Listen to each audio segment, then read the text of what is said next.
Dear students, elite ক্লাসে সবাইকে স্বাগত। অলরেডি আমরা এর আগের ক্লাসে আলোচনা করেছি জাতি ও জাতীয়তাবাদের প্রথম পার্ট। সেখানে আমরা জেনেছি জাতি কাকে বলে, জাতীয়তাবাদ কাকে বলে, তার পাশাপাশি জাতীয়তাবাদের বৈশিষ্ট্যর সাথে সাথে বিভিন্ন জিনিস আমরা আলোচনা করেছি। এবং দ্বিতীয় পার্টসে আজকে যে জিনিসটা আমরা আলোচনা করব, সেই জাতীয় জাতীয়তাবাদের যে সেকেন্ড ইউনিট রয়েছে তার লাস্ট দুটি কন্টেন্ট। একটা রয়েছে ন্যাশনাল সেলফ ডিটারমিনেশন, যেটা হচ্ছে জাতীয় আত্মনিয়ন্ত্রণ, অনেকে আবার জাতীয় স্বনির্ধারণ বলে, সেই নিয়ে আলোচনা করব। এবং আমরা কবিগুরু রবীন্দ্রনাথ ঠাকুরের জাতীয়তাবাদ সম্বন্ধে আজকে আলোচনা করব। হেই, যদি তুমিও তোমার এক্সাম প্রিপারেশন অনেক সহজ করে তুলতে চাও, তাহলে ডেসক্রিপশন বক্সের লিংক থেকে এলিট অ্যাপটি ডাউনলোড করে নাও। সেখানে তুমি প্রতিটি টপিকের ভিডিও লেকচার, স্টাডি ম্যাটেরিয়ালস এবং নোটস, কোয়েশ্চেন অ্যান্সারের সলিউশন, অডিও বুকস এবং বোর্ডের যাবতীয় ইম্পর্টেন্ট আপডেট পেয়ে যাবে। তাই অ্যাপটি ডাউনলোড করতে ভুলো না। তো চলো আবার টপিকে ফিরে যাই। এর আগের দিনই আমরা আলোচনা করেছিলাম যে জাতি কি। এর আগে যদিও আলোচনা করেছিলাম, তবুও আজকে আরেকবার বলে দিই যে জাতি হচ্ছে এমন একটি দল, জাতি হচ্ছে এমন একটি মানুষের দল, যেই দল বা সম্প্রদায় বা গোষ্ঠীকে বোঝায় যার মাধ্যমে একটা ঐক্যবদ্ধতার অনুভূতি এবং যারা সাধারণ ভাষা, সেই অনুভূতি মানে একটা অটোমেটিক্যালি একটা ইউনিটির জন্ম দেয়। অর্থাৎ আমরা জাতি বলতে একটা গোষ্ঠী বা সম্প্রদায় বা একটা দল মানুষের কথা বুঝবো, যারা বিভিন্ন ভাষা, সংস্কৃতি, ধর্ম, ইতিহাস, ঐতিহ্য কিংবা কোনো একটা ভৌগোলিক সীমানার মাধ্যমে কিংবা সেটা রাজনৈতিক স্বার্থের ভিত্তিতে নিজেদের কি করবে, একটা সত্তা হিসেবে চিহ্নিত করবে, সেটাই হচ্ছে জাতি। যেমন ভারতীয় একটা জাতি, ভাষার দিকে থেকে যদি দেখি বাঙালি একটি জাতি, তোমার উড়িয়া ল্যাঙ্গুয়েজ যদি দেখি, উড়িয়া হচ্ছে একটা জাতি। তো এইভাবে বিভিন্নভাবে জাতিকে ক্লারিফাই করা হয়েছে। অলরেডি এর আগের ভিডিও তোমাদের জাতি সম্বন্ধে ডিটেলসে আলোচনা করেছি। আজকে যে জিনিসটা আলোচনা করব, যে জাতির আত্মনিয়ন্ত্রণের অধিকার, যেটা ন্যাশনাল সেলফ ডিটারমিনেশন হিসেবে দেখব। এটা নিয়ে অনেকের কনফিউশন থাকতে পারো। কিছু কিছু বইয়ে জাতির আত্মনিয়ন্ত্রণ সম্বন্ধে বলা হয়েছে, আবার অনেক বইয়ে এই জিনিসটা আবার তোমার জাতীয় স্বনির্ধারণ হিসেবেও তুলে ধরা হয়েছে। ঠিক আছে, দেখো জাতীয় স্বনির্ধারণ এটা আবার অনেকে বলেছে, আবার অনেকে জাতীয় আত্মনিয়ন্ত্রণ হিসেবে তুলে ধরা হয়েছে। অর্থাৎ আমরা জেনে নিব এই ন্যাশনাল সেলফ অর্থাৎ জাতির আত্মীয় নিয়ন্ত্রণ। ধরো জাতির এই আত্ম যখনই আমরা বলি, এই আত্ম বলতে এখানে আমরা কি বুঝবো, নিজের। অর্থাৎ একটা জাতির যখন কোনো কিছু ক্ষেত্রে আমরা দেখব যে জাতির যে আত্মনিয়ন্ত্রণের ক্ষেত্রে যে জিনিসটা রয়েছে, সেক্ষেত্রে আমরা যদি দেখি যে কোনো একটা জাতির আত্মনিয়ন্ত্রণের ডিটারমিনেশন গুলো কি হতে পারে। ডিটারমিনেশন মানে হচ্ছে একটা নিয়ন্ত্রণ করা, যদি কিংবা একটা আমরা যদি বলি নিয়ন্ত্রক। ঠিক আছে, তো ডিটারমিনেশনে এখানে অনেক মানে ব্যাপার থাকে। যেমন তুমি একটা সাধারণ ভাবে আমি যদি বলি যে তোমরা প্রত্যেকের একটা নিজের নিজের একটা কি থাকে, স্বাধীনতা থাকে। ঠিক অনুরূপ ভাবে ন্যাশনাল সেলফ বলতে এটা নিজের কথা বলা হয়েছে, জাতির নিজের কথা। অর্থাৎ জাতি নিয়ন্ত্রণ সম্বন্ধে আমরা বলার আগে একটা জিনিস বলি, আমরা কি কখনো চাইবো যে ভারতবর্ষ অন্য কোনো দেশের দ্বারা পরিচালিত হোক, কিংবা বাংলাদেশ অন্য কোনো দেশের দ্বারা পরিচালিত হোক? এটা কখনো কেউ চাইবে না। তার মানে জাতির আত্মনিয়ন্ত্রণ অর্থাৎ কোনো একটা দেশের তার নিজের নিয়ন্ত্রণ করার যে অধিকার, সেই নিয়ে আজকে আমরা আলোচনা করব।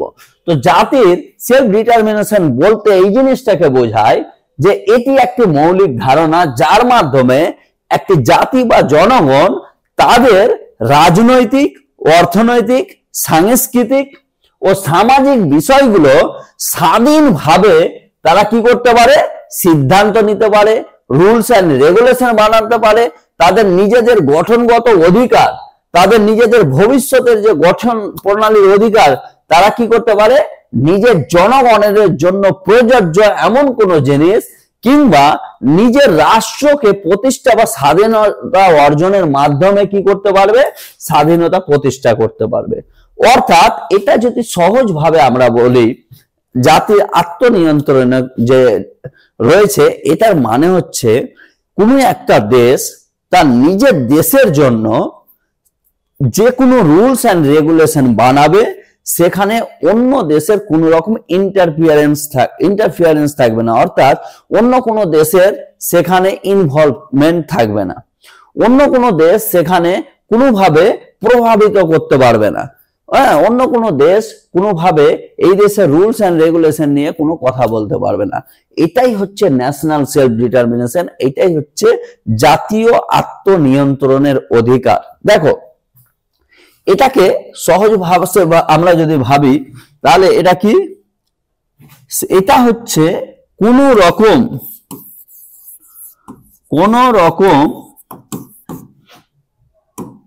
অন্য কোন দেশের দ্বারা প্রভাবিত হবে না। কেন প্রভাবিত হবে না? কিসের ক্ষেত্রে?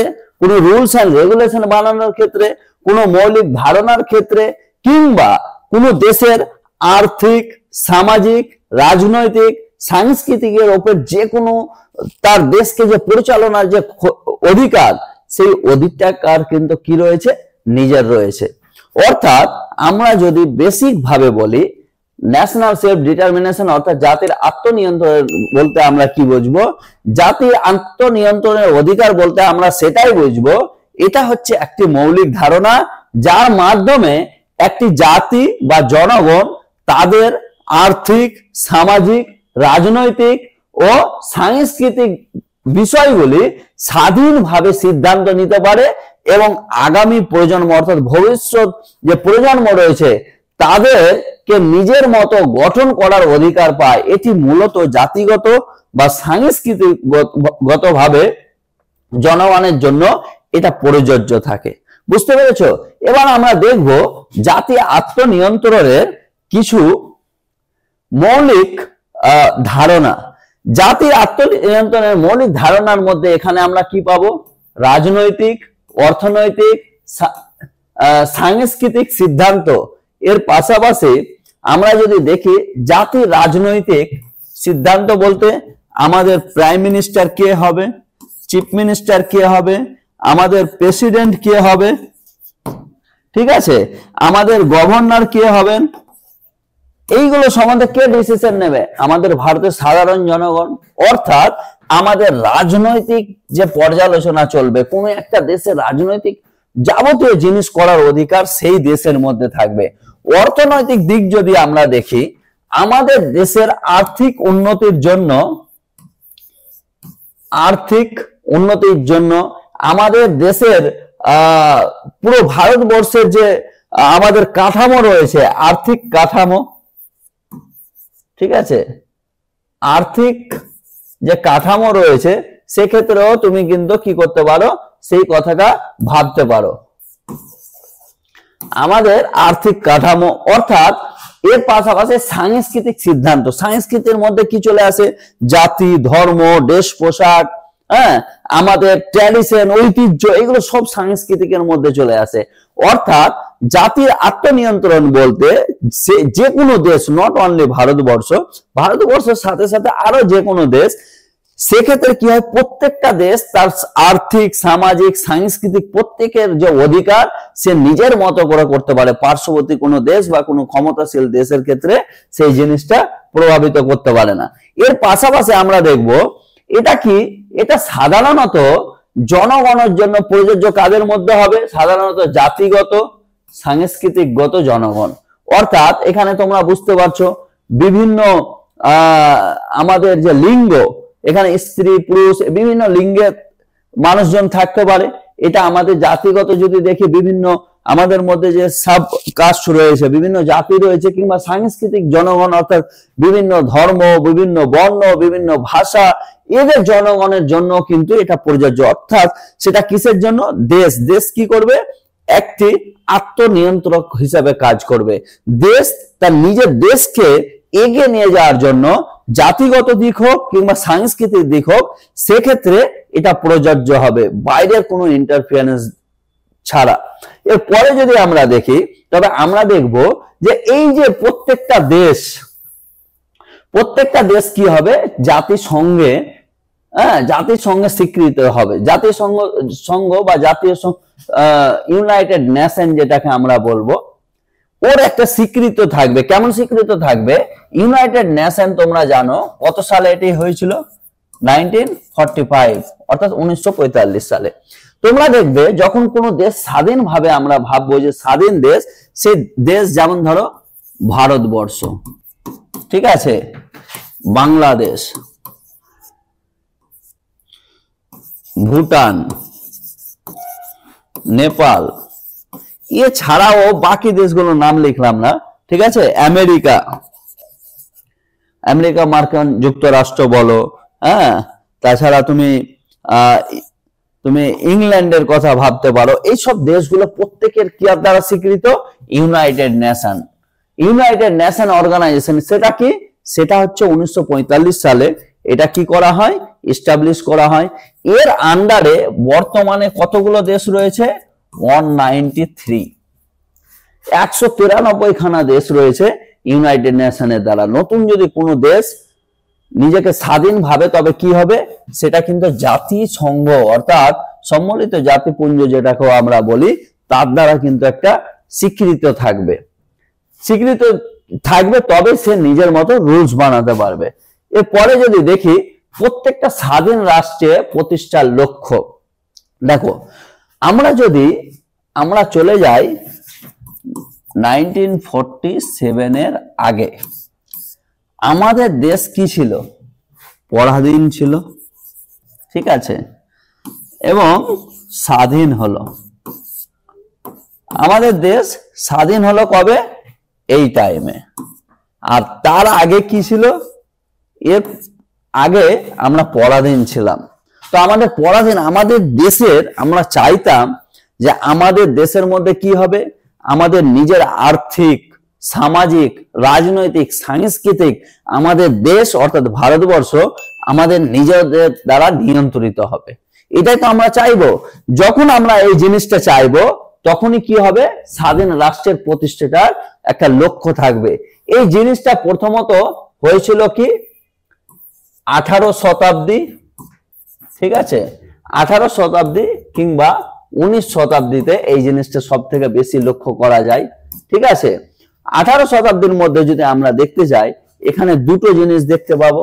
একটা হচ্ছে আমেরিকা রেভলিউশন, আর একটা আমরা দেখবো ফ্রান্স রেভলিউশন, ঠিক আছে। আমেরিকা রেভলিউশন যদি দেখি, আমেরিকা রেভলিউশন কবে হয়েছিল? 1776, তাই তো।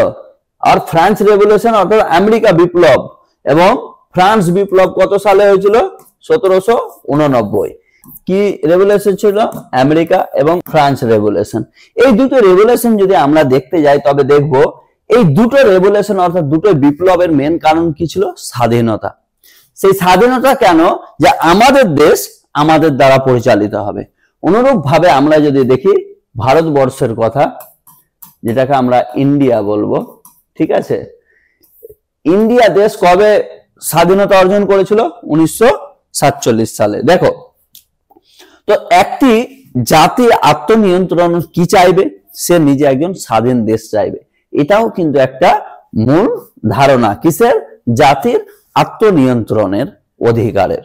এর পরবর্তীকালে যদি আমরা দেখি যে এইটার ক্ষেত্রে লোকসানও কিন্তু রয়েছে, যেমন আন্তর্জাতিক দ্বন্দ্ব সৃষ্টি করতে পারে। জাতি আত্মনিয়ন্ত্রণের এটা কিন্তু একটি নেগেটিভ দিক। যখন প্রত্যেকটা দেশ স্বাধীন থাকবে, তখন নিজেদের ক্ষমতা অর্জনের জন্য, নিজেকে আরো এগিয়ে নিয়ে যাওয়ার জন্য, হতে পারে সাম্রাজ্যবাদ, হয়তো ভারতবর্ষ রয়েছে, আরো কোনো দেশ রয়েছে, ভারতের কোনো একটা জিনিসে তারা দখল নেওয়ার চেষ্টা করছে, তখন ভারত কি করবে? নিশ্চয়ই ঝামেলা করবে। কিংবা ভারত ঝামেলা না করলেও কেউ যদি ঝামেলা করে তবে নিজেকে তো প্রতিরোধ করবে। অর্থাৎ ঝামেলা আমাদের ভারতবর্ষ প্রথম থেকে, ভারতের মেন নীতি হচ্ছে যে আমরা প্রথমে কোনো দেশের সাথে ঝামেলা করতে যাব না। তবে যদি ভারতবর্ষ ওপর কেউ যদি ঝামেলা তৈরি করে তবে কি করবে, তাকে হয় প্রিটেন্ড করবে আর নাহলে সেই ঝামেলায় আবার যুক্ত হতে হবে। তাই তো, কিসের জন্য? আমাদের জাতির স্বার্থে, দেশের স্বার্থে, জনগণের স্বার্থে। তো স্বাধীন এই আত্মনিয়ন্ত্রণের ক্ষেত্রে কি হয়, প্রত্যেকেই বেশি ক্ষমতাশীল দেখানোর জন্য একটা দ্বন্দ্ব সৃষ্টি হতে পারে। এই দ্বন্দ্ব সৃষ্টি করার ক্ষেত্রে যদি আমরা দেখি, প্রত্যেকটা দেশ আত্মনিয়ন্ত্রণের ক্ষেত্রে আমরা যদি দেখি তাহলে একটা দেখবো ইউএসএ, আর একটা যদি আমরা দেখি আর একটা হচ্ছে রাশিয়া। এই রাশিয়া এবং আমেরিকার মধ্যে কি হয়, দ্বন্দ্ব তৈরি হয়। কিসের জন্য? দুজনেই আত্মনিয়ন্ত্রণ হিসেবে বেশি প্রভাবিত, যাতে বাইরের দ্বারা না হয় সেক্ষেত্রে। তো এইগুলো একটা কিন্তু অন্যতম কারণ আত্মনিয়ন্ত্রণের নেগেটিভ দিক যদি দেখি। এর বিরুদ্ধে এর আরেকটা যদি দেখি, উপনিবেশ এবং সাম্রাজ্য বিরুদ্ধে কিন্তু গুরুত্বপূর্ণ ভূমিকা পালন করে। উপনিবেশিক কি, যে ভারতবর্ষ কি করছে, অন্য দেশের দ্বারা পরিচালিত হচ্ছিল বিফোর ইন্ডিপেন্ডেন্স, সেটা হচ্ছে উপনিবেশ। অর্থাৎ ভারত, বাংলাদেশ, পাকিস্তান, শ্রীলঙ্কা, মায়ানমার, তোমার এইসব দেশগুলো ছিল কে উপনিবেশিক চালাতো, ইংল্যান্ড। তখন কি করছে, এখানে কিন্তু উপনিবেশের বিরুদ্ধে হিসাবে কাজ করছিল কে, ভারতবর্ষ কিংবা বাকি দেশগুলো। কেন? প্রত্যেককে কি হওয়া প্রয়োজন ছিল, স্বাধীন। এই স্বাধীন যখন হতে চাইবে তখন কিন্তু জাতির কি হবে, জাতির আত্মনিয়ন্ত্রণের প্রয়োজন হয়ে যাবে। ঠিক আছে, জাতির আত্মনিয়ন্ত্রণের প্রয়োজন হয়ে যাবে। অর্থাৎ এর পাশাপাশি সাম্রাজ্যবাদের বিরুদ্ধে গুরুত্বপূর্ণ। সাম্রাজ্যবাদ কি, ধরো তুমি এটা একটা, ফর এক্সাম্পল ধরো এটা হচ্ছে তোমার একটি দেশ, দেশের যে কোনো নাম হতে পারে এবং পাশে আরেকটি কোনো দেশ রয়েছে। ঠিক আছে, এই দেশ কি করছে, সেই দেশটা পাশাপাশি দেশ, ধরো এটা নদী। ঠিক আছে, এই দেশ যদি এই দেশের মধ্যে কিছু ভূমি নিতে চায়, তো এই যখন দেশটা যখন ওই দেশের আরো আধিপত্য বিচার করতে চায় কিংবা আধিপত্য দেখাতে চায়, যদি দখল নিয়ে নেই, তার মানে কি সে সাম্রাজ্য বাড়াতে চাইছে। এইটাই হচ্ছে সাম্রাজ্যবাদ। কিন্তু জাতির আত্মনিয়ন্ত্রণ কি করছে, সাম্রাজ্যবাদ এবং উপনিবেশবাদ দুটোর বিরুদ্ধে একটা গুরুত্বপূর্ণ ভূমিকা পালন করছে। এর পাশাপাশি আমরা দেখব, এবার আমরা মূলনীতি আলোচনা করলাম, এবার আমরা আলোচনা করব যে জাতির আত্মনিয়ন্ত্রণের পক্ষে এবং বিপক্ষে যুক্তি। আত্মনিয়ন্ত্রণের পক্ষে যারা যুক্তি দিয়েছেন তাদের মতে প্রথম হচ্ছে জনগণের স্বাধীনতার অধিকার প্রতিষ্ঠিত হয়। অর্থাৎ যখন কোনো একটা দেশ জাতির আত্মনিয়ন্ত্রণ অধিকার থাকবে তখন সে কি করবে, জনগণের, একটা দেশের কাজ কি, জনগণ এবং দেশকে সুসমৃদ্ধ এবং সুষ্ঠুভাবে দেশ পরিচালনা করা এবং সেই জাতি কিংবা দেশের কোনো সমস্যা না দাঁড়ায়। অর্থাৎ এই জাতির আত্মনিয়ন্ত্রণ কি করবে, স্বাধীনতার অধিকার প্রতিষ্ঠিত করবে। কার? জনগণের। যেমন ভারতের কি রয়েছে, মৌলিক অধিকার। ঠিক আছে, কিংবা ভারতের আরেকটা জিনিস রয়েছে যে নিজেই স্বাধীন, সার্বভৌমত্ব রয়েছে, সোভরানিটি রয়েছে। সে কি করবে, স্বাধীনতার অধিকার প্রতিষ্ঠিত করবে। কাদের? জনগণের। এই মৌলিক অধিকারের দ্বারা, মৌলিক অধিকার। ঠিক আছে, এর পাশাপাশি আমরা যদি দেখি আরেকটা যুক্তি, যে জাতিগত সাংস্কৃতিক ঐতিহ্য রক্ষা করা। জাতিগত ঐতিহ্য কি, বিভিন্ন বিভিন্ন কি থাকবে, ধর্ম, বর্ণ, ভাষা।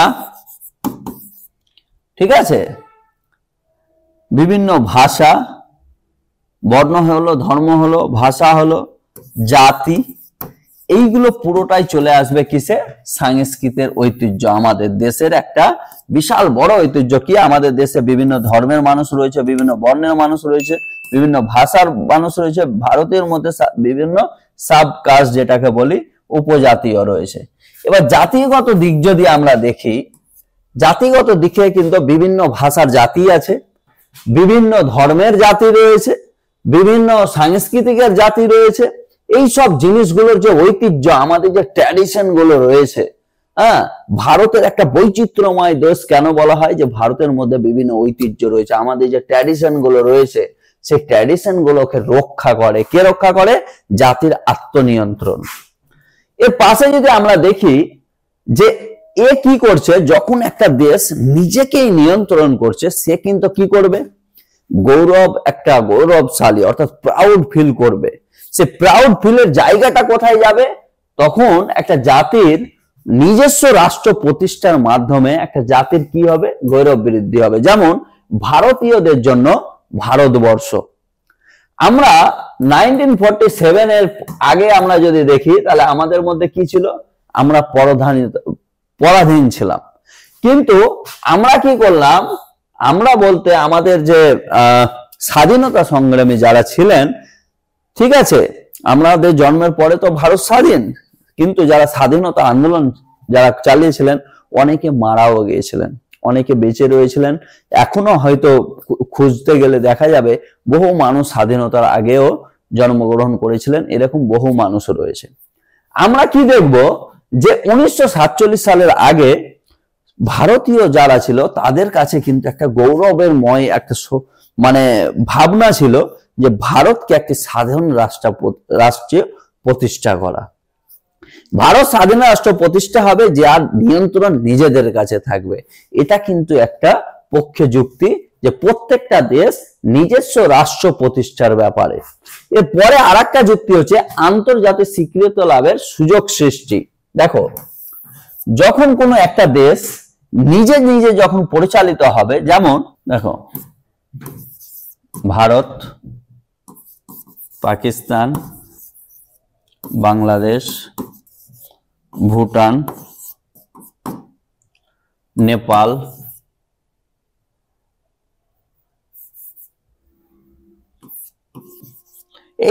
এইগুলো দেশগুলো কি হয়েছে? স্বাধীনতার সুযোগ সৃষ্টি করতে চাইছে, এবং সুযোগ সৃষ্টি করার পরে যখন এরা নিজেরা ভারত স্বাধীন পেয়ে গেল, তখন তারা কি করলো? যে আন্তর্জাতিক স্বীকৃতি লাভের একটা সুযোগ, সেই স্বীকৃতি লাভ যখনই তোমার রয়েছে, তখন কি করছো? অন্য একটা দেশের সাথে ভারত কি করছে? বিভিন্ন দেশ, যেমন ব্রাজিল, ঠিক আছে, আর্জেন্টিনা, আরো অনেক দেশ রয়েছে, পর্তুগাল, এই সব দেশ ছাড়াও কি করতে চাইছে? যে একটা ভালো স্বাধীন যেহেতু রয়েছে, প্রত্যেকের একটা আন্তর্জাতিক সম্পর্ক বাড়াতে চাইছে। তো এটা কিন্তু একটা স্বীকৃতি লাভের সৃষ্টির সুযোগ হয়, এবং অন্য দেশের কাছে আত্মনিয়ন্ত্রণের ক্ষেত্রে কি হচ্ছে? যে অন্যের ক্ষতি কিছু করবে না, কিন্তু একে অপরের দেশের সাথে একটা ভালো সম্পর্ক স্থাপন করবে। এরপরে যদি আমরা দেখি যে যখন কোনো একটা দেশ নিজেদের দেশের মধ্যে আত্মনিয়ন্ত্রণ করার ক্ষমতা রাখে, তখন সে নিজে কি করবে? প্রথমত তার যে আভ্যন্তরীণ বিষয় রয়েছে সেই দেশের শান্তি শৃঙ্খলা মেনটেন করার সুযোগ করবে। কেন? কারণ আত্মনিয়ন্ত্রণ করার ক্ষমতা তো তাদের। আগে ভারতবর্ষ, আমরা ভারতবর্ষ কেন এক্সাম্পলটা দিই, যাতে ভারতবর্ষ করে তোমরা বেশি কোরিলেট করতে পারো। আগে কি হতো? ভারতে ঝুট ঝামেলা হতো, নিয়ন্ত্রণ কে করতো? ব্রিটিশ। আজকের দিনে ভারতের ঝুট ঝামেলা যদি হয়, কে নিয়ন্ত্রণ করবে? ভারতবর্ষ। তাহলে সেই নিয়ন্ত্রণ করা সহজ, কারণ ভারতীয় নিজস্ব কি রয়েছে? প্রেসিডেন্ট রয়েছে, পিএম রয়েছে, রাজ্যেতে সিএম রয়েছে, হ্যাঁ, ল অ্যান্ড অর্ডার এদের হাতে রয়েছে। এরা কি করবে? নিজেদের আভ্যন্তরীণ যে রয়েছে পিসফুল এনভায়রনমেন্ট এবং স্থিতিশীলতা বজায় রাখবে, অর্থাৎ শান্তি শৃঙ্খলা বজায় রাখবে। ঠিক আছে। আর একটা যুক্তি হচ্ছে, যখন কোনো একটা দেশ নিজেকে নিয়ন্ত্রণ করবে, তখন সে কি করবে? আর্থিক, সামাজিক, রাজনৈতিক একটা উন্নয়ন করবে, সমৃদ্ধিশীল তৈরি করবে। সমৃদ্ধি বলতে প্রোগ্রেসিভ যেটা আমরা বলি, যে সে কি করবে? আর্থিক দিক থেকে সেই দেশের জিডিপি কে ডেভেলপমেন্ট করার চেষ্টা করবে। ঠিক আছে, সেই দেশের উন্নয়ন ঘটাবে, সেটা আর্থিক, সামাজিক, রাজনৈতিক প্রত্যেকটা ক্ষেত্র থেকে। এরপরে যদি আমরা দেখি আর একটা জিনিস, যেটা প্রথমেই মূলনীতিতে আমরা পড়েছি, যে জাতির আত্মনিয়ন্ত্রণ কি করে? উপনিবেশবাদ, সাম্রাজ্যবাদীদের বিরোধের প্রতিরোধ করার শক্তি বৃদ্ধি হয়। অর্থাৎ অন্য কোনো দেশ যদি আমাদের দেশের ওপর রাজ করতে চায় পারবে না, কারণ আমাদের দেশের নিয়ম শৃঙ্খলা আমরা নিজেরাই বানাবো। অর্থাৎ অন্য কোনো দেশের ক্ষেত্রে প্রভাবিত যাতে না করে, সেটা কিন্তু একটা বিশাল একটা পক্ষে যুক্তি। এবার এর পাশাপাশি যেটা আমরা দেখতে পাবো যে যখন কোনো দেশে আত্মনিয়ন্ত্রণের অধিকার থাকছে কিংবা রয়েছে একটা স্বাধীন দেশে, সেখানকার জনগণের ক্ষেত্রে যদি দেখো, জনগণের অধিকার এবং মর্যাদা, যেটাকে আমরা বলবো রাইটস এন্ড ডিগনিটি, এই দুটো কিন্তু প্রতিফলন করে কিসের? বিচার ব্যবস্থায়। যদি কোনো একটা মানুষ তার যদি সাথে অন্যায় হয়, সে কোথায় যাবে? সে বিচার ব্যবস্থার কাছে যাবে, সে হাইকোর্ট যাবে, সুপ্রিম কোর্ট যাবে কিংবা জেলা কোর্ট যাবে। যদি অন্যায় হয়, তার যদি অধিকার কেড়ে নেওয়া হয়, তবে সেই অধিকার পাওয়ার জন্য সে যাবে কিসের জন্য? বিচার চাওয়ার জন্য। কিন্তু যখন আগেকার দিনে এটা হওয়াটা কিন্তু খুব কঠিন ছিল। এবার আমরা আলোচনা করব জাতি আত্মনিয়ন্ত্রণের বিপক্ষে কি কি যুক্তি রয়েছে। অনেকে জাতির আত্মনিয়ন্ত্রণকে সাপোর্ট করে, অনেকে আবার সাপোর্ট করে না। এতক্ষণ যেগুলো আমরা আলোচনা করলাম সেটা হচ্ছে জাতির আত্মনিয়ন্ত্রণের পক্ষে কি কি যুক্তি ছিল। এবার আমরা আলোচনা করব জাতির আত্মনিয়ন্ত্রণের বিপক্ষে কি কি যুক্তি রয়েছে। প্রথম যুক্তি হচ্ছে যে রাষ্ট্রের আঞ্চলিক অখণ্ডতা বিপন্ন হয়। দেখো, অনেকে মনে করেন যে এই যে জাতির আত্মনিয়ন্ত্রণ রয়েছে, সেটা যদি থাকে তাহলে দেশের মধ্যে অভ্যন্তরীণ বিচার ব্যবস্থা ভালো থাকবে, অভ্যন্তরীণ শান্তি শৃঙ্খলা বজায় থাকবে। কিন্তু অনেক পলিটিক্যাল সায়েন্টিস্ট ওনারা মনে করেন যে এই যে জাতির আত্মনিয়ন্ত্রণ থাকলে কি হবে? রাষ্ট্রের আঞ্চলিক অখণ্ডতা বিপন্ন হয়। কিভাবে? যে বিভিন্ন রাষ্ট্রের মধ্যে বিভিন্ন জায়গার রুলস এন্ড রেগুলেশন সঠিকভাবে অ্যাপ্লাই করে না। বিভিন্ন জায়গার বিভিন্ন অঞ্চলের যে আলাদা আলাদা রীতি, আলাদা আলাদা নীতি রয়েছে, সেগুলো বিপন্ন হয়ে যাওয়া একটা প্রবণতা দেখা যায়। এর পাশাপাশি যদি দেখা যায় যে যখন কোনো একটা জাতি অর্থাৎ কোনো একটা দেশ, সেক্ষেত্রে যদি বিভিন্ন জাতির ক্ষেত্রে সেই নীতি আত্মনিয়ন্ত্রণ করে, তখন কিন্তু একটা প্রবলেম দাঁড়ায় যে রাজনৈতিক অস্থিতিশীলতা সৃষ্টি করে। কারণ হতে পারে যে একটি দেশ যখন নিজেই আত্মনিয়ন্ত্রণ হবে, সেখানে ইলেকশন হবে, সেখানে ভোট হবে, সেখানে পিএম সিএম কে হবে সেটা পাবলিক ডিসিশন নেবে। সেক্ষেত্রে কি হয়? অনেক সময় নিজেদের মধ্যে ভোট দিয়ে জিতিয়ে দেয়, আবার অনেক সময় সংখ্যাগরিষ্ঠতা পায় না। যখন সংখ্যাগরিষ্ঠতা পাবে না, তখন একটা রাজনৈতিক অস্থিরতা অর্থাৎ অস্থিতিশীলতা থাকে, অর্থাৎ একটা আনস্টেবল হয়ে থাকে। কখন গভর্নমেন্ট চেঞ্জ হয়ে যাবে, কখন গভর্নমেন্ট চেঞ্জ হবে না, কোন গভর্নমেন্ট আসবে সে ভালো কাজ করবে, কোন গভর্নমেন্ট আসবে সে ভালো কাজ করবে না, এইরকম একটা আনস্টেবল সিচুয়েশন তৈরি হয়ে যায়। এটা একটা অন্যতম কারণ। আর একটা দেখবো যে জাতির আত্মনিয়ন্ত্রণের ক্ষেত্রে একটা কিন্তু ইকোনমিক্যাল ক্রাইসিস হতে পারে, এবং সেখানে কিন্তু ইকোনমিক্যাল ক্রাইসিস যেটা হচ্ছে অর্থাৎ অর্থনৈতিক সমস্যা ও সংকট দেখা যেতে পারে। কারণ যখন একটা দেশ আত্মনিয়ন্ত্রণ ভাবে কাজ করবে, সে কিন্তু সেই দেশের মধ্যে অনেক পরিমাণ টাকা সেখানে কিন্তু ইনভেস্ট করবে। কোনো একটা জাতি যখন আত্মনিয়ন্ত্রণ করবে, সেই দেশের রাজনৈতিক সামাজিক অর্থনৈতিক এগিয়ে নিয়ে যাওয়ার জন্য, তখন হতে পারে সেই টাকাটা এমন ভাবে প্রয়োগ করলো, খরচ করলো, যে সেই দেশটা চালাতে হিমশিম খেয়ে যাচ্ছে। এইরকম পর্যায়ে যদি দেখা যায় জাতির যদি নিজস্ব নিয়ন্ত্রণ থাকে, হতে পারে অনেক পলিটিক্যাল সায়েন্টিস্ট মনে করছেন যে তাদের মধ্যে অর্থনৈতিক সমস্যা কিংবা সংকট দেখা যেতে পারে। এর পাশাপাশি আমরা যদি দেখি যে কোনো একটা জাতি তাদের নিজস্ব নিয়ন্ত্রণের জন্য, সেক্ষেত্রে অন্য একটা জাতি নিয়ন্ত্রণের ব্যাপারে যদি ইন্টারফিয়ারেন্স করতে যায়, সেখানে কিন্তু ওয়ার অর্থাৎ যুদ্ধ দেখা দেওয়ার অন্যতম কারণ হতে পারে। এর যদি আমরা দেখি যে জাতি বলতে এখানে যদি আমরা দেখতে যাই জাতি নিয়ন্ত্রণের ক্ষেত্রে, আমরা দেখব জার্মানি। ঠিক আছে, জার্মানদের মধ্যে অর্থাৎ জার্মানিদের মধ্যে আমরা দেখব সেই জার্মানিতে যখন হিটলারের সময় তার এমন ভাবে জাতি নিয়ন্ত্রণের অধিকার এলো, যেখানে এক শ্রেণীর মানুষকে তারা আলাদা করে দেওয়ার চেষ্টা করলো, এবং সেখানে নিজেদের মধ্যে এমন ঝামেলা বাঁধলো কিংবা নিজস্ব নীতিদের মধ্যে এমন একটা হিসাবে ইতালির ক্ষেত্রেও যদি আমরা দেখি, ইতালির ক্ষেত্রে এই প্রবলেমটা দাঁড়ায় যে জাতি নিয়ন্ত্রণের ক্ষেত্রে অন্য কারো কথা না শোনার কারণ শুনবে না, সেটাই স্বাভাবিক, কিন্তু এই নিয়ে নিজেদের মধ্যে একটা বিতর্ক শুরু হয় এবং তারা কিন্তু বিভিন্ন যুদ্ধ কিংবা সংঘর্ষর পরিমাণের পরিস্থিতি একটা তৈরি হয়ে যায়। এরপরে যদি আমরা দেখি যে এই জাতি নিয়ন্ত্রণের ক্ষেত্রে জাতীয় ঐক্য যেমন প্রয়োজন, মানে একটা বিশেষ ভূমিকা পালন করে, অন্যতম একটা সাম্প্রতিক সুষ্ঠু অবস্থা মানে সব স্থান একটা বাধাগ্রস্ত হয়। জাতি নিয়ন্ত্রণের ক্ষেত্রে কি হয়, যখন কোনো একটা দেশে বিভিন্ন জাতি থাকে, ধর্ম, বিভিন্ন বর্ণ থাকে, তো অনেক সময় যখন কোনো পলিটিক্যাল পাওয়ার অর্থাৎ সংখ্যাগরিষ্ঠ পাওয়ার যদি থাকে, সংখ্যাগরিষ্ঠ পাওয়ারের ক্ষেত্রে সেখানে যারা লিডারশিপ হয়, লিডারশিপদের মধ্যে যদি নিচু মানসিকতা থাকে, তখন তাদের মধ্যে একরকম জাতীয় ঐক্যর কথা না ভেবে তারা শুধু রাজনৈতিক সুবিধার জন্য জাতিদের মধ্যে ঐক্যর কথা না ভেবে জাতিদের মধ্যে বিভেদের কথা বলে। এবং সেক্ষেত্রে কি হতে পারে, যেহেতু জাতির আত্মনিয়ন্ত্রণে নিজেদের ক্ষমতা থাকে, তবে সেক্ষেত্রে জাতীয় ঐক্যের ক্ষেত্রে একটা বাধা সৃষ্টি হতে পারে। কিসের জন্য? একটা জাতি কিংবা বিভিন্ন বর্ণ বা ধর্মের মানুষ থাকার কারণে যদি পলিটিক্যাল ভাবে সেগুলো নেগেটিভ আকারে সেগুলো অ্যাপ্লাই করা হয়।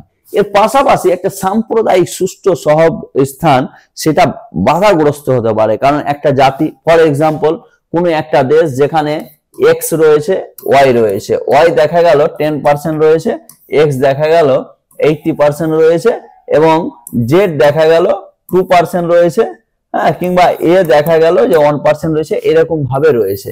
এবার দেখা গেল কোনো একটা জাতি যারা এক্স রয়েছে তারা 10% রয়েছে, তাদের মধ্যে যদি দেখা গেল তারা সুষ্ঠুভাবে পরিচালিত করছে দেশ, সমস্ত ধরনের মানুষকে এগিয়ে নিয়ে যাওয়ার চেষ্টা করছে, তখন কি হচ্ছে, সেই জাতিকে একটা ইউনিটিতে চেঞ্জ করে দিচ্ছে। কিন্তু সেই এইটা যদি দেখা যায় বিভিন্ন কোনো দেশে যে সংখ্যাগরিষ্ঠ মানুষরা যদি সংখ্যালঘুদের ওপর অন্যায় করে কিংবা অত্যাচার করে, তবে কিন্তু একটা সাম্প্রদায়িক সুষ্ঠু সহাবস্থান একটা বাধা হিসেবে দাঁড়াতে পারে। সেটা যে কোনো দেশ, বিশ্বের অনেক দেশে এইসব জিনিসগুলো দেখা গেছে। এর পাশাপাশি আমরা যদি দেখি আন্তর্জাতিক বিরোধ ও দ্বন্দ্ব সৃষ্টি হতে পারে। কেমন? বিভিন্ন জাতির বিভিন্ন দেশ রয়েছে। আমরা আরব জাতির যদি দেখি, ঠিক আছে, আমরা জাতি যদি দেখতে যাই তবে আমরা দেখব আরব জাতি রয়েছে, আরব অনেক কান্ট্রি রয়েছে। আমরা যদি ভারত জাতি, যদি আরব জাতি একটা দেখলাম, ঠিক আছে, আর একটা যদি আমরা রাশিয়ান জাতি দেখি, ঠিক আছে, আমরা আমেরিকান জাতি যদি দেখি, তো সেক্ষেত্রে বিভিন্ন জাতিদের মধ্যে কি হতে পারে, আন্তর্জাতিক একটা বিরোধ সৃষ্টি হতে পারে। ধরো এক্ষেত্রে কোনো একটা যদি একটা উদাহরণ হিসাবে দেখি, যদি ধর্মের বেসিসে দেখি, মুসলিম কিছু দেশ রয়েছে, তাদের মধ্যে একটা ইউনিটি রয়েছে, অনেক দেশের ক্ষেত্রে রয়েছে, অনেক দেশের ক্ষেত্রে নাই। অনুরূপ ভাবে এইরকম আন্তর্জাতিক বিরোধ যদি আমরা দেখি, তাহলে কিন্তু একটা ইসরায়েল আর প্যালেস্টাইনের ক্ষেত্রে আমরা দেখতে পারি, ঠিক আছে। এইরকম জাতির আন্তর্জাতিক একটা বিরোধ আমরা দেখতে পারি। এর পাশে আমরা দেখব যে জাতির নিজস্ব নিয়ন্ত্রণের ক্ষেত্রে একটু আগে যেটা আমরা আলোচনা করলাম, সংখ্যালঘুদের অধিকার লঙ্ঘিত হতে পারে। আমরা যদি বাঙালি জাতির কথা বলি, আমরা বাংলাদেশের কথা বলি, বাংলাদেশের জাতীয়তাবাদ নিয়ে অনেক প্রশ্ন উঠে আসে। অনেক সময় সংখ্যালঘুরা ক্লেম করে যে আমরা সঠিকভাবে আমাদের যে অধিকার সেটা আমরা পাচ্ছি না। অনুরূপ ভাবে ভারতেও অনেক সংখ্যালঘু রয়েছে যারা বলে যে আমরা সংখ্যালঘু হওয়ার কারণে জাতির যে আত্মনিয়ন্ত্রণ যে থাকা উচিত সরকারি সিস্টেম, সেক্ষেত্রে বিভিন্ন পলিটিক্যাল পার্টিজের দ্বারা সেগুলো আমরা সুষ্ঠুভাবে আমরা অবস্থান রাখতে পারি না কিংবা সুযোগ সুবিধা পারি না। এরকম অনেক সংখ্যালঘু মানুষদের মধ্যে বিভিন্ন ধারণা কিংবা বিভিন্ন প্রশ্ন থেকেই যায়। এবার এরপরে এইগুলো হচ্ছে তোমার একটা জাতীয় আত্মনিয়ন্ত্রণের বিপক্ষের যুক্তি। এর পাশাপাশি রাষ্ট্রীয় ক্ষমতার অপব্যবহার হতে পারে। অর্থাৎ জাতির যখন নিজস্ব আত্মনিয়ন্ত্রণ থাকবে, সেই জাতি অর্থাৎ দেশের যদি বলি আমরা, সেক্ষেত্রে কি হতে পারে, সেই দেশের মধ্যে একটা পলিটিক্যাল পার্টি থাকতে পারে। যখন কোনো পলিটিক্যাল পার্টি সরকার নিয়ন্ত্রণ করবে, তখন সেই পলিটিক্যাল পার্টি কি করবে, অনেক সময় যেটা আমরা দেখি স্পেশালি আমাদের মানে ভারত উপমহাদেশের দেশগুলোর মধ্যে আমরা দেখি যে যখনই রাষ্ট্রীয় ক্ষমতা একটা জাতি নিয়ন্ত্রণ করে, তখন কিন্তু অন্য জাতির মানুষদের ক্ষেত্রে একটা ক্ষমতার অপব্যবহার দেখতে পাই। এর উদাহরণ হিসেবে আমরা যদি দেখি, জার্মানিতে যখন হিটলার ছিল, ভারতবর্ষেও অনেক মনে করে যে ভারতীয়দের মধ্যে কোনো যখন অনেক প্রাইম মিনিস্টারের কথা বলে, যেমন ইন্দিরা গান্ধীর কথা বলে যে ইমার্জেন্সি পাওয়ার লাগু করেছিল, সেটা অন্যায়ভাবে করেছিল। অনুরূপ ভাবে আরো অনেক উদাহরণ রয়েছে। যেমন ধরো কিছুদিন আগে কৃষক আন্দোলনের কথা যদি আমরা বলি, যে কৃষক আন্দোলনের সময় আমরা দেখেছি যে কিভাবে কৃষকদের উপর অত্যাচার হতো। এটা কে বলতো? কৃষকরা। তো এইভাবে রাষ্ট্রীয় ক্ষমতার একটা অপব্যবহারে হতে পারে জাতির আত্মনিয়ন্ত্রণের ক্ষেত্রে। দেখো, এই হচ্ছে জাতির আত্মনিয়ন্ত্রণ সম্বন্ধে আজকের আলোচনা। এর পাশাপাশি আজকে আরেকটা আলোচনা করব, সেটা হচ্ছে কবিগুরু রবীন্দ্রনাথ ঠাকুরের জাতীয়তাবাদ সম্পর্কে তার ভাব ও ধারণা। দেখো, আমরা জাতীয়তাবাদ সম্বন্ধে অনেক আলোচনা করেছি এর আগের ভিডিওতে। সেক্ষেত্রে আমরা যদি দেখি, জাতীয়তাবাদ নিয়ে অনেকে অনেক রকম ধারণা দিয়েছেন। তার মধ্যে অন্যতম একজন বিশিষ্ট ব্যক্তি যাকে আমরা প্রত্যেক মানুষই চিনি, অনেকেই তার ফটো না দেখলেও আশা করছি সবাই চেনে, তবুও রবীন্দ্রনাথ ট্যাগরের নামটা সব থেকে বেশি আমাদের কাছে চোখের আড়ালে এবং চোখের সামনে ভেসে ওঠে। কারণ তিনি জাতীয়তাবাদ সম্বন্ধে তার যে ধারণা যদি আমরা দেখি, তবে তোমরা এই জাতীয়তাবাদ আজকের ক্লাসের শেষে তোমাদের মধ্যে অনেকগুলো প্রশ্ন জাগবে রবীন্দ্রনাথ জাতীয়তাবাদ সম্বন্ধে জানার পরে। যে প্রথম প্রশ্ন জাগবে যে রবীন্দ্রনাথ ট্যাগর কেন একজন ভারতীয় স্বাধীনতার ক্ষেত্রে তিনি পক্ষে ছিলেন, তা সত্ত্বেও ভারতীয় জাতীয়তাবাদের এগেনস্টে কেন ছিলেন? শুধু ভারতীয় জাতীয়তাবাদ বলে না, যদি ওয়েস্টার্ন জাতীয়তাবাদ যেটা রয়েছে, ওয়েস্টার্ন ন্যাশনালিজম, সেই ওয়েস্টার্ন ন্যাশনালিজমের এগেনস্টে কেন ছিলেন? তিনি চাইছিলেন না যে ভারতীয় জাতীয়তাবাদের এগেনস্টে বলতে, ভারতীয় জাতীয়তাবাদ যেন ওয়েস্টার্ন জাতীয়তাবাদকে মিশ্রণ না ঘটায়। তিনি ভারতীয় জাতীয়তাবাদের এগেনস্টে ছিলেন এটা বলা ভুল হবে। তিনি অ্যাকচুয়ালি ওয়েস্টার্ন যে ন্যাশনালিজম, অর্থাৎ পাশ্চাত্য দেশগুলোর যে জাতীয়তাবাদ, সেটা যাতে ভারতে অ্যাডপ্ট না হয়। ঠিক আছে, স্বাধীনতা পরবর্তী ক্ষেত্রে আমরা দেখেছি যে ওয়েস্টার্ন ন্যাশনালিজম আর আমাদের যে ন্যাশনালিজম সেটা আলাদা। রবীন্দ্রনাথের মতে জাতীয়তাবাদ বলতে উনি বলছেন যে জাতীয়তাবাদ হচ্ছে একটি সংকীর্ণ দৃষ্টিভঙ্গি, যেটা মানব জাতির ক্ষেত্রে, মানব জাতির সমৃদ্ধির ক্ষেত্রে সর্বকল্যাণে কখনো অংশগ্রহণ করতে পারে না। তিনি অ্যাকচুয়ালি পাশ্চাত্যর জাতীয়তাবাদের কথাই তিনি তুলে ধরেছিলেন, যে পাশ্চাত্য জাতীয়তাবাদ হচ্ছে একটি সংকীর্ণ জাতীয়তাবাদ, যে জাতীয়তাবাদ একটা আধ্যাত্মিক মানুষকে, একটা সামাজিক মানুষকে, একটা মানবতাবোধ মানুষকে কখনো এগিয়ে নিয়ে যেতে পারে না। উনি বলছেন যে জাতীয়তাবাদের ধারণাকে একটি সংকীর্ণ দৃষ্টিকোণ থেকে মুক্ত করে। ঠিক আছে, সার্বজনীন মানবিকতা ও শান্তির দিকে প্রবাহিত করার পক্ষে ছিলেন। অর্থাৎ উনি মনে করতেন যে জাতীয়তাবাদের ধারণাকে টোটালি মুক্ত করে দেওয়া উচিত। বিশ্বে সার্বজনীন মানবিকতাবোধ এবং বিশ্বের মধ্যে একটা শান্তি প্রভাবিত ক্ষেত্রে তিনি একটি বিশেষ ভূমিকার কথা বলেন। উনি বলছেন জাতীয়তাবাদ একটি সংকীর্ণ দৃষ্টিভঙ্গি, যা জাতির শৌর্য ও অহংকার বৃদ্ধি করতে চায়, কিন্তু একটি মানবিক মূল্যবোধের যে বিপরীতে গিয়ে সমাজের বিভেদ এবং নির্যাতন সৃষ্টি করতে পারে। অর্থাৎ জাতীয়তাবাদ মানবিকতার এগেনস্টে কাজ করতে পারে। রবীন্দ্রনাথ ঠাকুর, এই যে যদি রবীন্দ্রনাথ ঠাকুরের আমরা যদি জাতীয়তাবাদ পড়তে চাই, তবে আমরা দেখব যে রবীন্দ্রনাথ ঠাকুর ন্যাশনালিজম নামে একটি বই লিখেছিলেন, যেটি 1917 সালে পাবলিশ করা হয়। উনি রবীন্দ্রনাথ ঠাকুরের ন্যাশনালিজম যদি আমাদের জানতে হয়, তবে আমাদেরকে দুটি বই পড়তে হবে। একটি হচ্ছে ন্যাশনালিজম, এটা হচ্ছে 1 নম্বর। দ্বিতীয়টা হচ্ছে ঘর ও বাহির।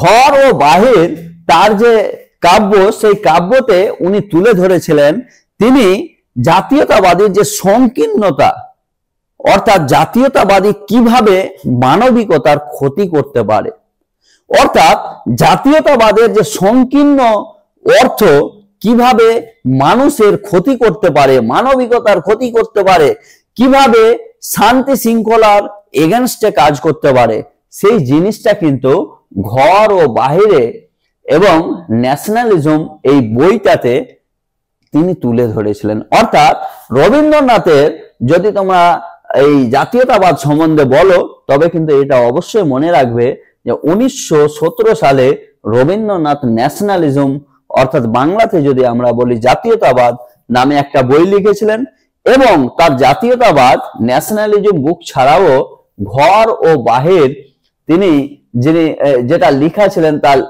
লিখা সেখানেও কিন্তু সংকীর্ণ জাতীয়তাবাদের কথা তিনি তুলে ধরেছিলেন।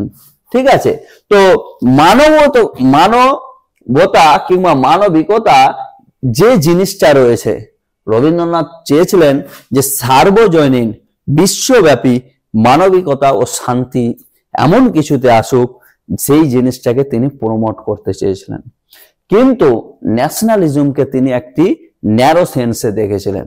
তিনি মনে করতেন যে কখনোই একটি জাতীয়তাবাদ বিশ্ব শান্তি, বিশ্ব মানবিকতা তার পক্ষে কখনো ভালোভাবে এগিয়ে নিয়ে যেতে পারে না। এবার আমরা দেখব যে রবীন্দ্রনাথ ঠাকুরের জাতীয়তাবাদের মূলনীতি।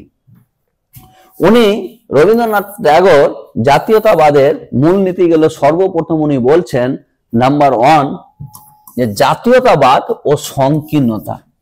উনি বলতে চাইছেন যে জাতীয়তাবাদ মানুষকে উগ্র করে তুলতে পারে। মানুষকে, একটা জাতির কখনো বিশ্বব্যাপী, অর্থাৎ একটা দেশের মধ্যে অনেকগুলো জাতি থাকতে পারে, একটি জাতি আরেকটা জাতির ওপর প্রভাব বিস্তারের কথা ভাবতে পারে, এবং সে মানবিকতাকে কি করতে পারে, মানবিক মূল্যবোধকে কম গুরুত্ব দিতে পারে। অর্থাৎ তিনি বলছেন জাতীয়তাবাদ মানবিক মূল্যবোধের গুরুত্বের থেকে জাতির মূল্যবোধটাকে বেশি দিতে পারে। অর্থাৎ কোনো একটা জাতি তার জাতীয়তাবাদের ক্ষেত্রে কোনো দেশের মধ্যে কিছু সংখ্যক মানুষকে অ্যান্টি ন্যাশনাল হিসেবে ঘোষিত করতে পারে, যে তার মতে জাতীয়তাবাদ অন্যর মতে জাতীয়তাবাদ সেম যদি না হয়, তখন সে বাকিদেরকে কি বলবে, অ্যান্টি ন্যাশনাল, নিজেকে ন্যাশনালিস্ট হিসেবে তুলে ধরতে পারে, যেটা একটা মানবিক মূল্যবোধের গুরুত্বকে অনেকটা কি করে, কমিয়ে দিতে পারে জাতীয়তাবাদের কারণে। কারণ জাতীয়তাবাদের থেকে তিনি কিন্তু একটা মানে দেশভক্তিকে বেশি পালন করেছিলেন। তিনি দেশভক্তি এবং জাতীয়তাবাদকে একসাথে কখনোই দেখেননি। উনি মনে করতেন যে দেশপ্রেম কিংবা দেশভক্তি হচ্ছে বেশি প্রয়োজন, কিসের থেকে, জাতীয়তাবাদের থেকে। উনি বলতে চাইতেন যে জাতীয়তাবাদ একটা সহিংসতা ক্ষেত্রে একটা, অর্থাৎ অসহিষ্ণুতা, ইনটলারেন্স কিংবা টলারেন্স, এই দুটো আলাদা। এই সহিংসতা এটা হচ্ছে ইনটলারেন্স। অর্থাৎ জাতীয়তাবাদ কি করতে পারে, একটা শান্তশিষ্ট পরিবেশকে বিনষ্ট করতে পারে। উনি মনে করতেন যে জাতীয়তাবাদের মধ্যে, অর্থাৎ একটা জাতীয়তাবাদের মধ্যে বিভিন্ন ধর্ম, জাতি, বর্ণ, ভাষা, সেক্ষেত্রে উপরে গিয়ে যদি জাতীয়তাবাদকে প্রমোট করা যায়, সেক্ষেত্রে কিন্তু ব্যাঘাত ঘটতে পারে। ওই জন্য উনি জাতীয়তাবাদকে একটা সহিংসতা অর্থাৎ একটা ভায়োলেন্সের সাথে তিনি কিন্তু তুলে ধরেছিলেন। অ্যাকচুয়ালি এটার পিছনে কিন্তু দুটো কারণ ছিল। একটা হচ্ছে তোমার জার্মানির আগ্রাসন। উনি অ্যাকচুয়ালি এই জিনিসটাকে হিটলারের যে জাতীয়তাবাদ সেই জিনিসটা উনি দেখেছিলেন যে কিভাবে হিটলার জার্মানিতে জাতীয়তাবাদকে ব্যবহার করে কিভাবে সাধারণ মানুষকে মানে ওপর অত্যাচার করেছিলেন। তার পাশাপাশি উনি চেয়েছিলেন বিশ্বজনীন মানবতা, অর্থাৎ ইউনিভার্সাল একটি হিউম্যানিটির কথা বলতে চেয়েছিলেন, যে বিশ্বে তিনি দেশের বাইরে গিয়ে, অর্থাৎ উনি একটা জিনিস বলতে চেয়েছিলেন বিশ্বজনীন মানবতা বলতে দেশকে বাউন্ডারি এগিয়ে নিয়ে গিয়ে, অর্থাৎ দেশে শান্তির কথা শুধু তিনি বলেননি, দেশের শান্তির পাশাপাশি বিশ্ব শান্তির কথা উনি বলতে চেয়েছিলেন। উনি বলতে চেয়েছিলেন যে সমগ্র বিশ্বের সমগ্র শ্রেণীর মানুষ হচ্ছে এক, বিশ্বজনীন শান্তি, বিশ্বজনীন মানবতার কথা বলতে চেয়েছেন। দেশের না, দেশের সাথে সাথে বিশ্বের যতগুলো মানুষ রয়েছে সবার ক্ষেত্রে কিন্তু উন্নয়নের কথা বলতে চেয়েছিলেন। সর্বশ্রেণীর মানুষের ক্ষেত্রে একটি শান্ত শৃঙ্খলার পরিবেশের কথা বলতে চেয়েছিলেন। ওটার পাশাপাশি উনি আরেকটা জিনিস বলছেন যে ন্যাশনালিজম ধর্মীয় ও জাতিগত ভেদাভেদ তৈরি করতে পারে। কারণ একটা দেশের মধ্যে বিভিন্ন জাতি, বিভিন্ন বর্ণ, বিভিন্ন ধর্ম, বিভিন্ন সংস্কৃতি থাকতে পারে। একটি দেশের মধ্যে বিভিন্ন জাতিতে বিভক্ত হতে পারে, বিভিন্ন ধর্মে বিভক্ত হতে পারে, কেউ খ্রিস্টান, কেউ হিন্দু, কেউ মুসলিম, কেউ পারসি, কেউ জৈন, বিভিন্ন ধর্মের মানুষ হতে পারে। তাদের মধ্যে জাতীয়তাবাদ কি করতে পারে? সেই জাতীয়তাবাদ বিভিন্ন ধর্মীয়দের মধ্যে ভেদাভেদ তৈরি করতে পারে, বিভিন্ন জাতিদের মধ্যে ভেদাভেদ তৈরি করতে পারে। এটা কিন্তু আমি ব্যক্তিগত বলছি না, এটা কে বলছেন? রবীন্দ্রনাথ ট্যাগর, যাকে আমরা রবীন্দ্রনাথ ঠাকুর নামে চিনি। উনি বলছেন যে ধর্মীয় এবং জাতির ভেদাভেদ তৈরি করতে পারে কে? জাতীয়তাবাদ। ঠিক আছে, উনি কিন্তু একটা নতুন জাতীয়তাবাদের কথা বলতেন। উনি বলতে চাইতেন যে জাতীয়তাবাদ, উনি কখনো জাতীয়তাবাদের পুরো পরিপন্থী ছিলেন না। উনি ভাবতেন জাতীয়তাবাদ এমন হবে যেখানে ব্যক্তির আত্মকেন্দ্রিক, ব্যক্তির মানবিক কেন্দ্রিক, ব্যক্তির বিশ্বজনীন বিকাশ যাতে ঘটে। তার জন্য তিনি প্রতিষ্ঠা করেছিলেন কি? শান্তিনিকেতন।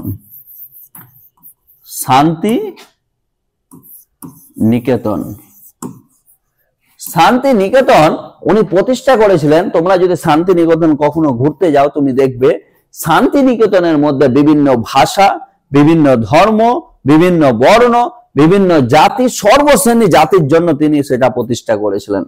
তার মতে শান্তি, শৃঙ্খলা, বিশ্ব শান্তি, বিশ্ব মানবিকতাকে এগিয়ে নিয়ে যাওয়াই হচ্ছে আসল জিনিস, যার জন্য তিনি জাতীয়তাবাদকে একটি সংকীর্ণ অর্থে, সংকীর্ণ একটি ধারণা হিসেবে তিনি কি করেছেন? পরিবেশন করেছেন। এবার আমরা দেখব জাতীয়তাবাদের প্রসঙ্গে রবীন্দ্র ভাবনার কি প্রভাব। আমরা এক এক করে দেখে নিব। উনি বলতে চাইছেন যে সংকীর্ণ জাতীয়তাবাদের উনি কি করেছিলেন? বিরোধিতা করেছিলেন।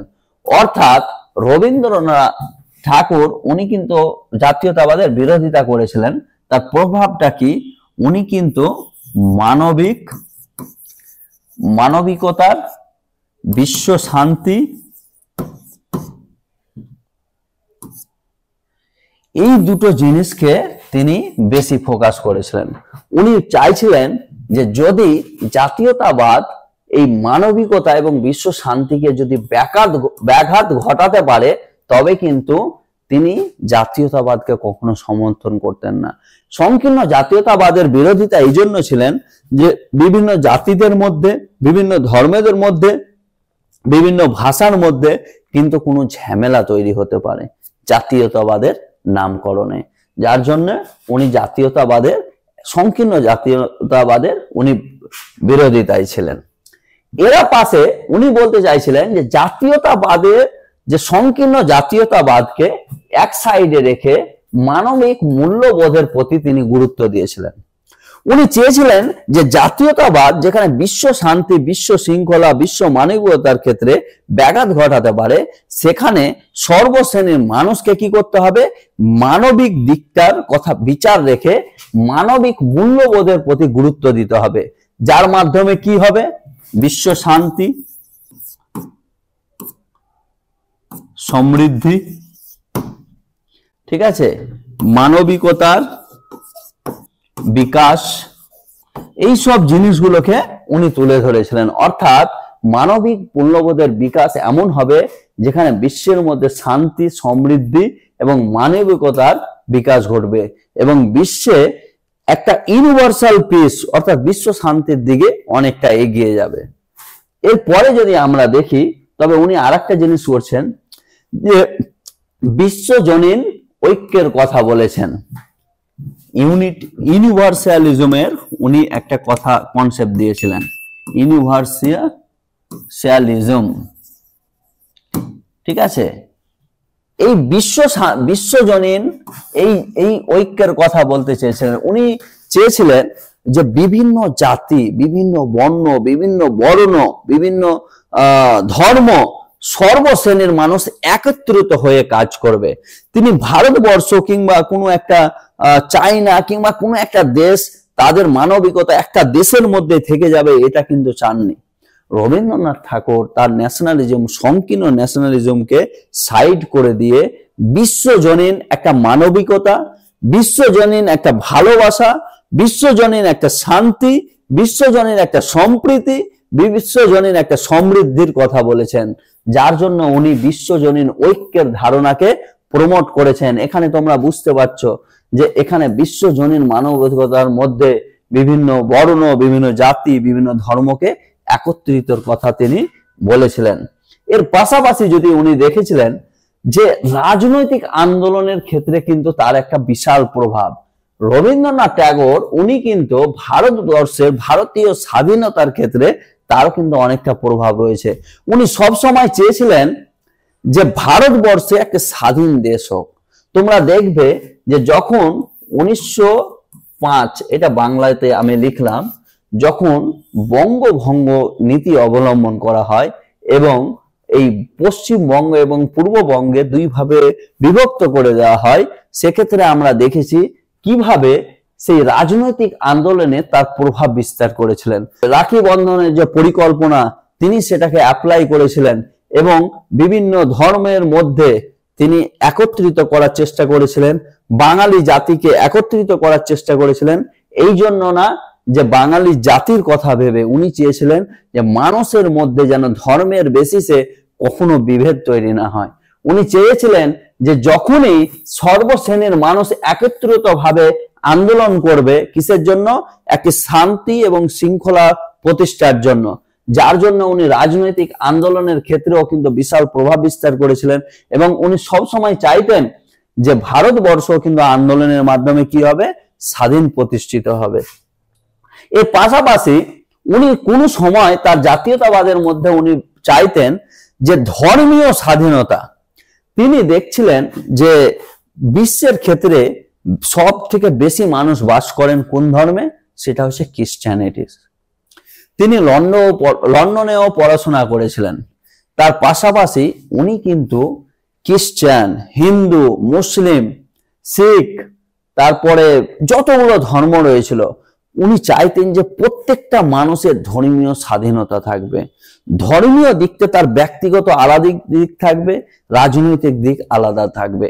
উনি সব সময় চাইতেন যে প্রত্যেকটা মানুষের ধর্মীয় স্বাধীনতা থাকবে, তার ব্যক্তিগত ধর্ম কিভাবে পালন করবে তার ব্যক্তিগত অধিকার থাকবে। কোনো ক্ষেত্রে যাতে ন্যাশনালিজম যাতে কোনো রকম ভাবে ধর্মীয় স্বাধীনতার ক্ষেত্রে ব্যাঘাত না ঘটায়। এর পাশাপাশি উনি আরেকটা জিনিস বলেছিলেন যে একটা মানুষ আরেকটা মানুষের মধ্যে একটা সহানুভূতি থাকবে, যেটাকে আমরা বলি যে পাবলিক টলারেন্স, অর্থাৎ একে মানুষ অন্য মানুষের সাথে একটা সুসম্পর্ক প্রতিষ্ঠা করে থাকবে। তিনি চেয়েছিলেন যে ভারতবর্ষের সাথে সাথে বিশ্বে যতগুলো দেশ রয়েছে সমগ্র মানুষ যাতে কি হয়, যুক্ত হিসেবে থাকে, অর্থাৎ তিনি সব সময় যুক্তের কথা ভেবেছিলেন, কখনো কোনো মানুষকে আলাদাভাবে তুলে ধরেননি। বিশ্বের সর্বশ্রেণীর মানুষকে একত্রিতের কথা বলেছিলেন। মিলেমিশে চলার যে অঙ্গীকার, এটা কিন্তু রবীন্দ্রনাথের বিশাল একটা সহানুভূতির যে প্রভাব, সেটা বিশ্বজনীন আজকেও দেখা যায়। ওই জন্য রাখি বন্ধন তার অন্যতম একটি উদাহরণ সেই ক্ষেত্রে, অর্থাৎ প্রত্যেকটা মানুষ একে অপরের যাতে ক্ষতি না করে, ভায়োলেন্ট যাতে না হয়, সে যাতে কি হয়, সহানুভূতির প্রতীক হয়, সেই জিনিসটা তুলে ধরতে হবে। এর পাশাপাশি উনি, এর আগেও আমি বললাম, আবারও বলছি, একটা সমাজের মধ্যে জাতি, বর্ণ, ধর্ম, ভাষা, সংস্কৃতি, এই জিনিসগুলো আমরা বিশেষভাবে পার্থক্য দেখতে পাই। একটা সমাজের মধ্যে বিভিন্ন জাতি থাকতে পারে, বিভিন্ন বর্ণ থাকতে পারে, বিভিন্ন ধর্ম থাকতে পারে, বিভিন্ন ভাষা থাকতে পারে, বিভিন্ন সংস্কৃতি থাকতে পারে, এছাড়াও আরো অনেক কিছু ফুডিং হ্যাবিট বলো, বিভিন্ন রকম থাকে। উনি চেয়েছিলেন ইউনিটি, উনি চেয়েছিলেন সংহতি, ইন্টিগ্রেশন চেয়েছিলেন। সমগ্র জাতি, বর্ণ, ধর্ম, ভাষা, সংস্কৃতি যত রকম থাকবে, সবগুলোর মধ্যে কি থাকবে, ইন্টিগ্রেশন, যেটাকে আমরা কি বলবো, সংহতি। বুঝতে পারলে? অর্থাৎ সামাজিক সংহতি, যার মাধ্যমে সমাজে একতা মিশে থাকবে। লাস্ট, সর্বশেষ যেটা আজকে আমরা আলোচনা করব রবীন্দ্রনাথ সম্বন্ধে, সেটা হচ্ছে শিক্ষা ও সংস্কৃতিকে গুরুত্ব। আমরা ছোটবেলায় দেখেছিলাম যে সব সময় বলতেন বাবা মা এবং সমাজের মানুষজন যে পড়াশোনা করো, মানুষ হও, পড়াশোনা করো, মানুষকে সম্মান দাও। এই জিনিসগুলো আমরা সমাজ থেকে আমরা শিখেছি। কিন্তু রবীন্দ্রনাথ ঠাকুর বলছেন যে শিক্ষা এবং সংস্কৃতি এমন একটা জিনিস, যে জিনিসে সব থেকে বেশি কি করতে পারবে, মানুষ নিজের বিকাশ ঘটাতে পারবে। যেখানে জাতীয়তাবাদের, সংকীর্ণ জাতীয়তাবাদ কখনো মানুষকে এগিয়ে নিয়ে যেতে পারবে না সুষ্ঠুভাবে। উনি ভেবেছেন শিক্ষা এবং সংস্কৃতিকে যদি গুরুত্ব দেয়, তখন দেশপ্রেম অটোমেটিক্যালি চলে আসবে, সমাজের মধ্যে ঐতিহ্য আসবে। এই জিনিসটা উনি তুলে ধরতে চেয়েছিলেন, যে একটা দেশের মধ্যে বিভিন্ন সংস্কৃতিকে গুরুত্ব দিতে হবে, বিভিন্ন সংস্কৃতি যে যেভাবে পালন করে তাকে তার প্রায়োরিটি দিতে হবে, তাকে প্রাথমিকতা দিতে হবে, তার সাথে সাথে শিক্ষা অর্জন করতে হবে। তিনি কিন্তু বিশ্বজনীনের কথা ভেবে এই শিক্ষা প্রতিষ্ঠান প্রতিষ্ঠিত করেছিলেন কোথায়, শান্তিনিকেতনে। আজকের জন্য, আজকে যে রবীন্দ্রনাথের যে চেতনা, রবীন্দ্রনাথের যে ন্যাশনালিজম সম্বন্ধে যে ধারণা, আমি ব্যক্তিগতভাবে রবীন্দ্রনাথের বিশাল বড় ফ্যান। আমি চাইবো যে রবীন্দ্রনাথের যে ন্যাশনালিজমের, সংকীর্ণ ন্যাশনালিজমের যে এগেনস্টে থাকার কারণগুলো তোমরা আজকে বুঝতে পেরেছো। আমি চাইবো সর্বশ্রেণীর স্টুডেন্টদের রবীন্দ্রনাথের যে জাতীয়তাবাদ এবং জাতীয়তাবাদের ওপর যে তার ভূমিকা, কিংবা জাতীয়তাবাদের মানে ওপর তার যে মতবাদ, সেটা যাতে তোমাদের মধ্যেও যাতে স্বাভাবিক লাইফে তার বিকাশ ঘটে, এবং রবীন্দ্রনাথের জাতীয় চেতনা সম্বন্ধে যে ধারণা তোমাদের মধ্যেও জাগৃত হয়, এটাই আমার শুভকামনা থাকবে। আজকের ক্লাসে তোমাদের প্রত্যেককেই অসংখ্য ধন্যবাদ এই সুষ্ঠুভাবে পুরো ক্লাসটা দেখার জন্য। তোমাদের প্রত্যেককে আগেও বলেছি, এলিট ক্লাসে তোমরা যারা সাবস্ক্রাইব করোনি, তোমরা সাবস্ক্রাইব করো, এবং তোমাদের মধ্যে যারা অ্যাপ ডাউনলোড করোনি, কিংবা লিংকে গিয়ে তোমরা অ্যাপ ডাউনলোড করো। আজকে এলিট ক্লাসে তোমাদের সবাইকে ধন্যবাদ। এই ধরনের এডুকেশনাল ভিডিও আরও দেখতে চ্যানেলটিকে সাবস্ক্রাইব করে এলিট পরিবারের মেম্বার হয়ে যাও। Thank you so much, and always remember, knowledge worth sharing.